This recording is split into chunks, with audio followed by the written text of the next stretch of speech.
Hi, everyone. I'm really sorry for however my voice sounds, um, because I literally just got done barfing and then hopped back on here to record. So, like, what happened was, and this isn't the first time this has happened, I took my meds this morning on an empty stomach, which I do every day. And then I had my cup of coffee, which I have every day.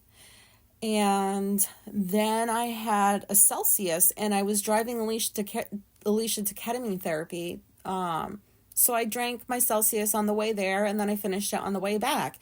And this combination of meds and coffee and Celsius on an empty stomach is not good. And I know this, but I do it anyways because I just hope, like, maybe this one time I won't get nauseous, because I don't really like to eat unless I'm hungry. And I'm not hungry for like hours after I get up. So I guess if I go, like, leave the house and do shit, maybe that's what makes me upset in the stomach. I don't know. But anyways, so I came in here. I got 3 minutes into the episode that I was recording, which was this one. And I started feeling like I'm going to throw up. So I stopped recording. I deleted it because I don't know how to start it up again or add stuff to it. So I deleted it, set my phone down, took my glasses off my face, and casually pulled out my barf bucket and proceeded to dry heave for a few minutes. And now I feel great, but boy, I'm so tired of barfing. I am so sick of it. And the worst part for me about barfing is when it's just acid coming up. It is disgusting. I can't explain how much I don't like the taste of, like, the acid when you have nothing in your stomach, because my med's digested. And, like, I wasn't even throwing up the Celsius. Like, where did that go? Like, no liquid came up. So I don't know where, like, I don't know where it went. Maybe it didn't get to my bladder yet. I don't know. So I didn't throw that up. That was weird. And I think that's great, because if I did throw it up, maybe I wouldn't want Celsius anymore. And that would be sad. And yeah, I just dry heaved. And after a few minutes, sorry, the heat's going to turn on. You might hear that. And after a few minutes, I put the barf bucket down, swished some water around in my mouth, because I can't be bothered to go brush my teeth right now, but I will after I'm done with this episode. And then I just got back on here to record, because this is my life. Barfing is my life. I don't barf every day. I've talked about barfing in so many episodes, you're probably sick of it by now. So I'm going to try my best not to make that combination happen again. Maybe, like, save the Celsius for later in the day or whatever, if I'm going to go out and do stuff. But I've got my checkup with the lady doctor in May, the lady that did the surgery on me and the hysterectomy. And I'm going to ask her if, and let me move my phone. Not that it's going to matter. Okay. What? There. Sorry about that. I'm going to ask her if she can give me more estrogen or something. I don't know if that will help. Maybe it will. But the hot flashes have nothing to do with why I just barfed. It just reminded me of that. But when I have hot flashes, I would say, like, 8 times out of 10, I feel so nauseous. And I don't always throw up when I feel nauseous from a hot flash, but sometimes I do. And I'm so tired of it, because I throw up enough from the heat, from anxiety. I don't know.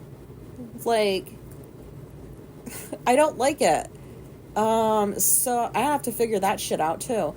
But anyways, this was a bad barf session. Because, when you have nothing to throw up and you're just dry heaving, it, like, tears at your throat. And the rest of the dry heaving, like, little pieces of, acid would come up, and it was starting to get, like, tinted red because my throat was getting raw. And, what are those little spots around your eyes when you throw up so hard that, like, what are they, blood vessels that break or something? So I've got like a bunch of like red spots all around my eyes, on my forehead, because that's what happens to my face when I fucking barf. And it's so annoying. It's so annoying. Hence the name of the episode, Happy Annoy Annoy. And that I thought was kind of funny because, what was it, Ren and Stimpy that did Happy Joy Joy? So that's why I don't, anyways. So yeah, I just barfed. And that's annoying. This whole episode's not going to be about things that annoy me, just a little bit. And then something else that annoys me, I'm just going to go right into it, is the fucking sun. What is up with daylight savings? Daylight savings can just go suck one, because the sun comes up earlier now and it stays around longer, and I don't like it. There's got to be, what is it called? Seasonal affect. The people in the winter feel depressed because of the no sun thing. That's me during spring and summer. I feel depressed sometimes. I don't mean like clinically depressed, but like it doesn't make me happy that there's sun out. I hate it. Even if I'm inside, I still hate it because I can still hear the people outside doing the normal people things like lawn care or whatever, cleaning their yard up or socializing. Two things I don't like doing. So I'm annoyed and also sad that there's just so much sun now, and it's not even done yet. We still have, I don't know, a few more weeks before the sun's out till like 9 o'clock, and don't like it. What else I don't like is I was out driving earlier, and I have no idea if the term Sunday driver comes from like do church people drive slow on Sundays? That's the only thing I can think of where that term originated from, because like why else would you choose the day Sunday and then call it like a Sunday driver? But anyways, there must have been so many of those out today because people didn't know how to drive. Like sometimes I wonder, well, I know that there's people that drive like high or drunk. You can kind of tell which ones those are. But then there's the ones that like drive like they don't know where they're going, and it's just a straight road. It's a straight road. There's like an 8-mile stretch. I had to drive Alicia to ketamine therapy earlier, so that's what I'm talking about. There's an 8-mile stretch at one point during the trip, and it's just straight. And you can go 55 miles an hour. And someone was going like 35. So I waited for the dotted line things, and I passed that person. And I'm like, dude, what the fuck? And then I go the normal speed, and then I catch up to somebody else. They're going like 45, but it's still like 10 miles under the speed limit. And everybody knows you should be driving at least 5 to 7 miles over the speed limit. But these people weren't even going the actual speed limit. It was so annoying. And then somebody was using the wrong turn signal, like they put the turn signal on the left, but they were turning right. So like, I don't know what the fuck is going on with drivers these days, but I'm so glad I don't have to just do it on a regular basis. So like, that was a little bit annoying earlier. It's just, drivers, get your shit together. And something else that's a bit annoying, and I don't know what to make of this or what to do about it, is my room regularly smells like cat food now. And if you've listened to past episodes, you know why Hades is eating his wet, smelly ass cat food in my room. Because I have to shut the door to keep the other fuckers out. When I say fuckers, I just mean one is just Krampus. He's so smart, but he's so dumb. Like he still thinks, after all these times and after all these days of feeding Hades this way, he still thinks that when I open the door back up after Hades is done eating, that I'm going to give him like whatever's left over, or he's going to get something. And I do it once in a while, but it's not a daily thing because he's a very meaty cat, like meaty, Meaty. I don't know if I said that right. He doesn't need to be any bigger. That cat has got to be easily like 20 pounds. So we got lucky. I don't know what kind of a special cat this is, like half Maine Coon at least. But anyways, so the sad part is I have my wax melter right outside my room so that it smells up at the house as well, because I like the house to smell nice, and it also makes my room smell nice. However, it's not doing its job. Like, it's not overpowering the cat food smell. And I've used cinnamon. Cinnamon's very strong, and that didn't work. But he has to eat in here. I don't want to bring the food to the bedroom because I just don't want, I'm not bringing cat food to the bedroom. I'm just not doing it. And then the only other room with a door is the bathroom, and I'm not sitting in the fucking bathroom, and no, that's not happening. He's not eating in the bathroom. So my room is the only option here. And last night I noticed that after he got done eating his cat food in here, I started getting hungry. And I don't know what that's all about. Like, why did his fucking cat food make me hungry? I don't know what to think about that. And it's not even that the cat food smell is not bad. It's not good. It's somewhere in the middle, and I don't know how else to describe it. I don't know how to describe the smell. I don't know. Like, does that make sense? Like, I'm trying to figure out what this smell reminds me of. And that is really hard for me to do sometimes. And it's really frustrating because, like, I'll smell something and my brain goes to, ooh, like, it's either a good reminder or like a good ooh or like a ew. And I sometimes don't know why I feel that way. And I just sit here and try to figure it out. I hope that made sense. So I'm still trying to figure this cat food shit out. But, I'll do anything for that cat. I'll smell the cat food for however long he's got left on this earth. Which, by the way, he had his checkup yesterday. He gained 1.5 pounds. I kept meticulous notes. I kept track of each day I fed him, the exact time that I fed him, how many ounces he ate. And I did this for the 2 weeks until this follow-up appointment. And I did a spreadsheet. I printed it out. I stapled it, and I was going to bring it with me to the vet because me and Alicia went to bring him to his checkup yesterday. And in true autistic fashion, I forgot the fucking papers. Oh my God. And we were just pulling into the parking lot of the vets when I remembered this. And we only live like 5 minutes away from the vet. And Alicia's like, do you want to go back and get it? I'm like, no, this cat doesn't even want to be here right now because he wasn't having a good time in the car. And I didn't want to put him through stuff just to go back and get the papers. So I was half disappointed because I kind of wanted the vet to see my good work, even though he probably wouldn't have given a shit. But at the same time, I don't think it was a waste because I could easily recall like what days he ate how many ounces. And anyways, point of the story, is it a story? Point of the what? What do people say? Point of it? I don't know. Don't listen to me. Well, keep listening. I don't know. The point is he is healthy. He no longer looks like he's getting ready to die. He's filled out again. And he is like clockwork every 2.5 hours. Meow, meow, meow. I'm sorry I keep talking about him, but he's my baby. And he's so cute. Although his meows, he's very cantankerous now. So I just started calling him Mr. Krabby because it's like he wakes up and he realizes he's hungry and like it's the end of the world and he comes and he finds me and then she's like, wow, wow, wow, like it's my fault he's hungry or something. So I go to the kitchen and then he follows me and he paces the fucking kitchen. Wow, wow, like hurry up, bitch, hurry up, I'm hungry. And then I get the food and then I bring the food back to the room and, he eats it, door's closed, smells like cat food in here. And sometimes I feel used because when he's done eating, I open the door, I go to bring the bowl back to the kitchen and he goes and trots himself off to the bedroom because he's going to go to sleep. Doesn't even say thank you. But that's okay. He's lived this long and if he sticks around, like, for however many more years, that's great.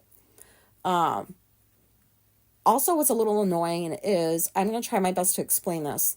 And I'm sorry if I'm all over the place because I feel like I kind of am in my brain. But I went to Alicia yesterday and I said that I have mixed feelings. Like, half of me is so grateful that Hades is not dying. That all it needed was, he just needed a diet change for whatever reason. I don't know. It just happened. And so I'm happy that he's alive. But the other half of me I feel like I'm on death watch. And she's like, what do you mean? And I'm like, well, like I've been preparing for him to die for like 5 years now. And I'm afraid to like step out of death watch because like if I do, and like in a week, what if he does get like cancer or something? And then, like I stopped thinking about when's he going to die. And I went, and I just focused on just loving him. Does that make sense? Alicia's like, don't think about him dying. Just love him. Just love your cat. And it sounds so easy, but like, I'm so scared to just like 100% love my cat and then try to push the thought of when's he going to die out of my mind. I don't know. Does that make any sense? Because I know I'm trying to avoid feeling as sad as I did, but I don't even think that would help it. Because when I feel sad, I feel sad. But anyways, I'm glad he's alive. I don't know what to do about my room and the cat food. Okay, so that was annoying. And sorry. I think that's all the annoying things. So I'm just going to end this episode with some happy stuff. You guys, I'm so proud of myself, and I don't say that often. Because I don't feel proud of myself very often. I don't think it's like low self-esteem. I don't know. I don't feel proud of myself. Like there's not stuff that I don't know how to explain it. But anyways, I feel proud of myself now because if you know anybody that exclusively listens to YouTube podcasts or just does the videos on podcasts and they don't use any other platform, I finally figured out how to get my entire podcast onto YouTube all by myself. I stayed up till 4 a.m. It took several hours to figure this shit out. And I had stumbled across a website called Headliner, which I really think was created by an autistic person because the technology is so fucking simple. Like they basically do the work. And yeah, you do. The subscription is not cheap. Sorry about the talking. I need to drink some water. Okay. So the subscription. Oh my God. Sorry about the talking. I'm not manic. I sound it, but I'm not. Basically, I pasted my RSS feed into the website. It retrieved my podcast and all its episodes, and then it like auto uploads them onto YouTube for me and turns the audio into video. I don't have to do anything except a couple of clicks and it does the work. Like it is so amazing, and I am so happy I found that. Because when we tried doing this, because Alicia tried putting some episodes up like a couple years ago, I think, or a year and a half ago, or a year ago. I don't know. I don't know. And whatever she was using, it took forever. It was like I could only get 5 videos up a day because the process of converting it, I don't know what she used. It just took forever. It got so annoying. And I just figured out something easier. And anyways, that's what I'm proud of myself for, is that I spent several hours on my own trying to figure this out because I really want it. I want autistic people to listen to me sounding like this, I guess, in case you guys do, and you're not alone or whatever. But all my episodes are up on YouTube. I did a playlist. They're all in order. So tell your friends. So yeah, that's a big technology win for me. And another thing that I'm happy about is, I think I mentioned I just got back from dropping Alicia off at ketamine therapy. My car did not break down there, or my car didn't break down on the way there or the way back. In a better not for all that money I spent on, or we spent on it like a couple of weeks ago. So it was very nice not to have to worry about like my car breaking down, and I was able to just drive like a normal person. So that made me really happy. And